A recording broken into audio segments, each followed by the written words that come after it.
I have been living in London for 50 years. There are so many different moods and moments.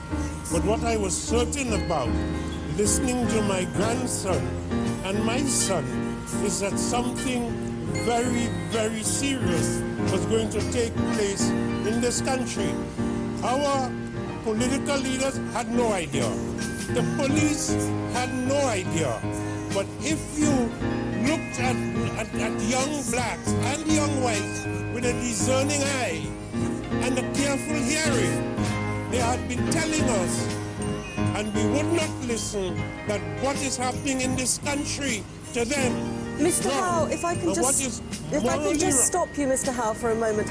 You say you're not shocked. Does this mean that you condone what happened in your community last night? I condone, of course not. What I'm going to condone it for, what I'm concerned about more than anything else, there is a young man called Marques Toliver. He has parents, he has brothers, he has sisters, and few yards away from where he lives, a police officer blew his head off. Well, Mr. Howe, we have to...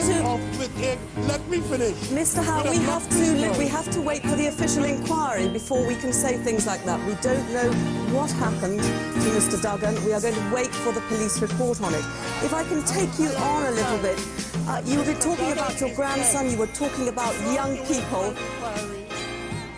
You were talking about your grandson, you were talking... They have been stopping and searching young blacks for no reason at all. I have a grandson, he's an angel, and he began to think he was coming of age when the police slapped him up against the wall and searched him, and he thought he had now had a gold star. I asked him the other day, apropos of a sense that something was going seriously wrong in this country. I said, how many times have the police searched you? He said, Papa, I can't count.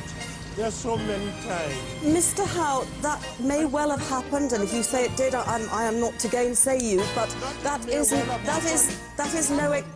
is not an excuse to go out rioting and cause the sort of damage that we have been seeing over the last few days.